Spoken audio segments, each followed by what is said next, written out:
Welcome to Algebra with Jennifer. Today we're going to talk about concavity and the point of inflection. This is just an introductory lesson into that so that you get the main idea of what concavity is, how you detect it, as well as finding the inflection point. I should say finding the approximate inflection point.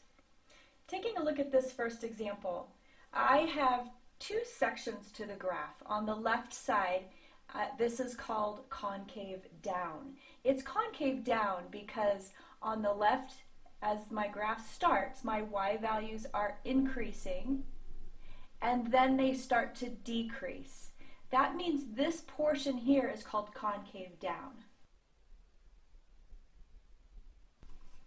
On the right side, my y values are decreasing and then increasing, which means this side of the graph we call concave up.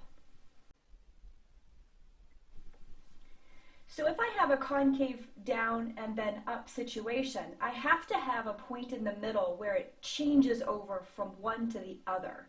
We call this the inflection point or point of inflection. That point is halfway between the maximum and the minimum. So if I look at this graph, and I could tell approximately the halfway point between this maximum and this minimum is about right here. Now mathematically, there's a whole process to do. For this lesson, we're just going to generally talk about where it sits between the concave up and concave down. So this right here would be an approximate point of inflection. On the example down here at the bottom, this one starts concave up and then turns concave down. And I know that because, again, my y values are decreasing and then increasing, decreasing and then increasing. That makes this portion of the graph concave up.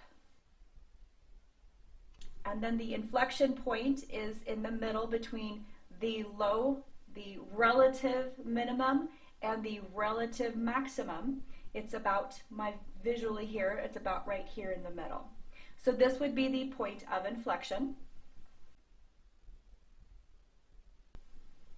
And then on the right side, my graph is increasing, my y values are increasing, and then they're decreasing, which makes this portion of the graph concave down.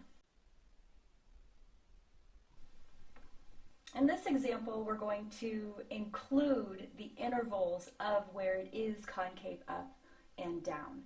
So let's use this as our example. I have here where it's concave down and then turns to be concave up.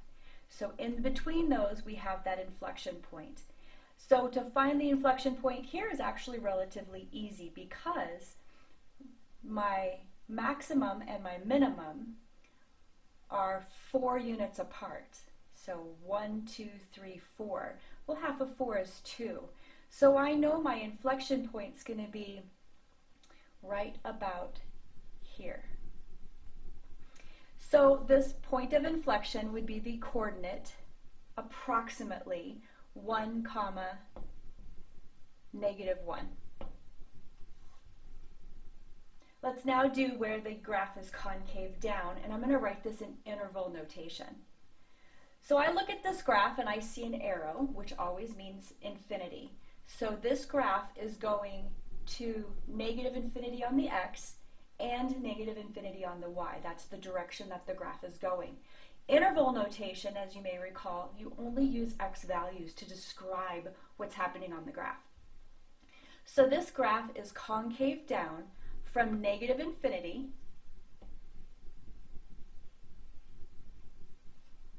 until the x value of the inflection point. So my inflection point, my approximate x value here is +1.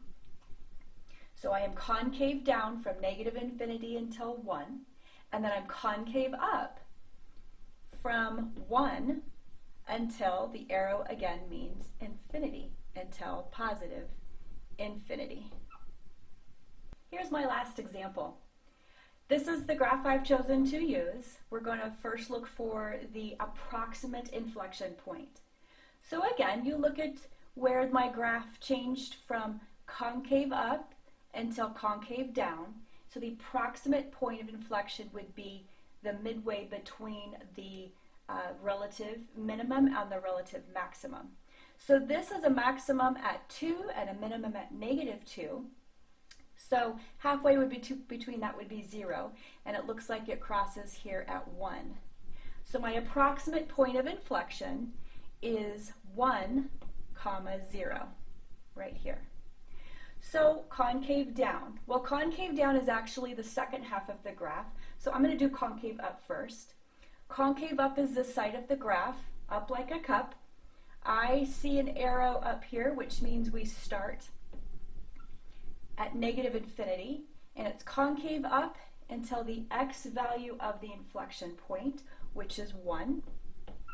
And then it shifts over to concave down at the same exact point, 1, and it's concave down, arrow means +infinity. I hope you have a better understanding of what concavity is and how we can write it in interval notation. Thank you for watching.